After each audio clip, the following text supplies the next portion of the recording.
नमस्कार, मैं हूं आपके साथ अर्चिता मिश्रा और आप देख रहे हैं खबरों की दुनिया। योग सोशल सोसाइटी देश विदेश में आज अपनी एक अलग पहचान बना ली है और पूरे कोरोना काल में योग सोशल सोसाइटी ने गरीबों मजदूरों की सहायता के लिए एक अहम कदम उठाया था और साथ ही मुफ्त में सैनिटाइजर और मास्क भी बंटवाया था।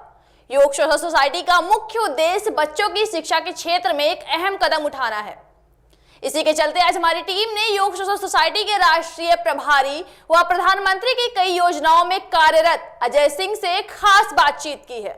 आज हमारे साथ जुड़ चुके हैं वाईएसएस के राष्ट्रीय प्रभारी और प्रधानमंत्री जन कल्याणकारी योजना के कार्यकारी सदस्य अजय सिंह जी। तो अजय सिंह जी से सीधे सीधे बात करते हैं और लोगों के हित में और समाज हित में वो किस तरीके से कार्य करते चले आ रहे हैं और आगे क्या कार्य करेंगे उसके बारे में जानकारी लेते हैं। जी देखिए, योग सोशल सोसाइटी एक ऐसी सोसाइटी है जो निरंतर जन कल्याणकारी योजनाओं में जुड़ी हुई है और हम लोग इसमें जुड़ करके अपने आप को बहुत गौरवान्वित महसूस करते हैं कि एक ऐसा प्लेटफॉर्म मिला है और माननीय अध्यक्ष अटल गुप्ता जी और हरिराम जायसवाल जी ने इसको एक वटवृक्ष की तरह से बना दिया है। इसमें निरंतर हम लोग ये कोशिश करते हैं जो ज़रूरतमंद लोग हैं वो हमारे बीच किसी न किसी तरह से लाभान्वित हों और हमारे हर सदस्य का एक दायित्व होता है कि वो उनके बीच में पहुँचें।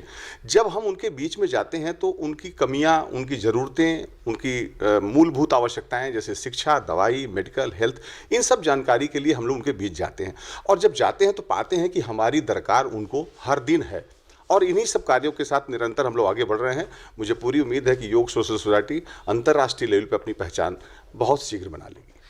सर, आपने कहा कि अंतर्राष्ट्रीय लेवल पे बहुत जल्दी ही शीघ्र पहचान बना लेगी, तो क्या कुछ ऐसे कार्य भी आपने समाज हित में किए हैं जो अंतर्राष्ट्रीय लेवल तक की भी और वहाँ तक की लोग जुड़ चुके हैं इस संगठन में? जी, आपने बहुत सही कहा। हम लोगों ने अंतर्राष्ट्रीय स्तर पर अपनी पहचान बना लिया है और कई सारे देशों में हमारे सदस्य जुड़ चुके हैं जो निरंतर अपनी क्रियाविधि चालू किए हुए हैं। हम लोग उनको वॉच भी करते हैं, निरंतर उनके बीच जाते भी हैं, उनसे सामंजस्य भी बनाते हैं। सोशल मीडिया इसका एक बहुत बड़ा साधन है, हम लोग उनके बीच जाते हैं। रह गई बात यह कि उनके बीच किस विषयों को लेके जाना, वो विषय हम लोग अपने मासिक या साप्ताहिक या फोर्थनाइटली हम लोग बैठ के डिस्कस करते हैं कि आज हम लोग कौन से एजेंडे पर काम करें कि उनके बीच में प्रचुर मात्रा में पहुंच जाए सारी चीज़ें। इस बिंदु पर हम लोग हर दिन अपनी बैठकें अपने ऑफिस पे बैठ के करते हैं कि अब इस वक्त किस बात की आवश्यकता है। कोरोना काल में हम लोगों ने निरंतर सैनिटाइजर बांटे हैं, मास्क बांटे हैं, लोगों को अवेयर किया है, लोगों को बहुत जागरूक किया है और इस रूप के साथ, इस प्रारूप के साथ उनके बीच में आज भी हम लोग जाते हैं क्योंकि कोरोना काल अभी खत्म नहीं हुआ है। माननीय प्रधानमंत्री जी ने जन कल्याणकारी योजनाओं में हम लोग को यही आगाह किया हुआ है कि अपनी जो हमारी जो नीतियां हैं, हमारे जो विषय हैं उनके बीच में पहुंचाइए और इसके लिए योग सोशल सोसाइटी वचनबद्ध है कि उन योग सोशल सोसाइटी के हर सदस्य का एक दायित्व है कि माननीय प्रधानमंत्री जी की जो योजनाएं हैं हर व्यक्ति तक, आखिरी व्यक्ति तक, जो समाज का जो आखिरी जरूरतमंद व्यक्ति है उसके बीच में हम लोग पहुंच रहे हैं। सर, आपने क्या लक्ष्य बना के रखा है अपना लोगों को और समाज के हित में कार्य करने के लिए? जो मेरा व्यक्तिगत लक्ष्य मैं बताऊं, स्वास्थ्य का जो क्षेत्र है वो आज भी हमें ऐसा महसूस होता है कि गांव का हर बच्चा, हर महिला, हर गरीब स्वास्थ्य के प्रति जागरूक हो। अगर स्वास्थ्य अच्छा रहेगा तो शिक्षा अच्छी रहेगी और शिक्षा अच्छा रहेगा तो देश अच्छा रहेगा। सर, शिक्षा की बात करें तो अभी कोरोना संकट तो लगातार लगा हुआ है, बढ़ता ही जा रहा है और शिक्षा कहीं ना कहीं जो है कमज़ोर भी होती जा रही है इस चीज़ को लेते हुए। तो कैसे आप जो है इस चीज़ को बढ़ावा देने के लिए कैसे आप कार्य करेंगे और कैसे आप क्या कहना चाह रहे हैं इस चीज़ को आगे बढ़ाने के लिए? देखिए क्या है कि कोरोना काल एक चैलेंजिंग समय था जिसमें हर व्यक्ति बहुत ही ज़्यादा भयभीत था और विषय ऐसा था कि अज्ञानता थी लोगों के बीच में कि इसको कैसे सॉल्व किया जाए। सभी क्षेत्र के लोग, सभी क्षेत्र के दायित्व वाले लोगों ने इसके प्रति जागरूकता फैलाने का बहुत अहम काम किया है और हम लोग बहुत काफ़ी हद तक सफल हुए हैं। शिक्षा की जो बात मैं कर रहा था, मैं खुद एक स्कूल का संचालक हूँ और SRS मेमोरियल स्कूल देवरिया जिले में है जिसका मैं अध्यक्ष हूँ। उसमें हर व्यक्ति शिक्षा लेने के लिए आना तो चाहता था लेकिन भयभीत थे माँ बाप उनके कि उनको शिक्षित करने के लिए हम अपने बच्चे की जान दांव पर लगाएं या न लगाएं।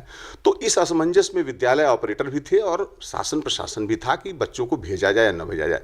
खैर, अब देखिए कोरोना काल से लड़ाई का आखिरी वक्त चल रहा है और अब शिक्षा लेने के लिए माता पिता उनको जो है भेजना चाहते हैं पूरी सुरक्षा के साथ। स्कूल संचालक के लोग जो हैं, स्कूल संचालक की जो बॉडी है उस पूरे विषय पर ध्यान दे रही है कि सबके स्वास्थ्य की रक्षा करते हुए शिक्षा कैसे दी जाए, इसके लिए काफ़ी मात्रा में सरकार ने भी प्रयास किया है और स्कूल संचालकों को काफ़ी आगाह किया है।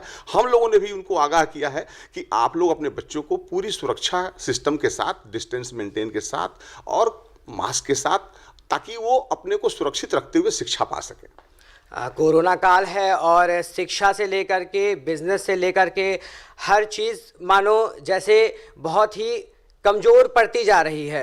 तो एक आखिरी संदेश आपसे ये चाहते हैं हम जाते जाते कि आप लोगों को और समाज को एक संदेश देकर के जाएं कि कोरोना काल अगर इस तरीके से रहा और इस तरीके से लोगों में अज्ञानता रही तो ये काल कम होने की जगह पे बढ़ता जाएगा। तो एक संदेश आप लोगों को दीजिए। जी, संदेश देखिए, सबसे अहम संदेश यही है कि शिक्षा देखिए बहुत अहम पार्ट होता है और शिक्षा के बीच अगर आप जाते हैं, स्कूल कॉलेजेस में जाते हैं, तो जो 3 संदेश है, 2 गज दूरी और मास्क है जरूरी, ये बहुत अहम बात है। अगर 2 गज दूरी होगी और मास्क होगा तो मुझे लगता है कि हम लोग कोरोना काल को हरा देंगे।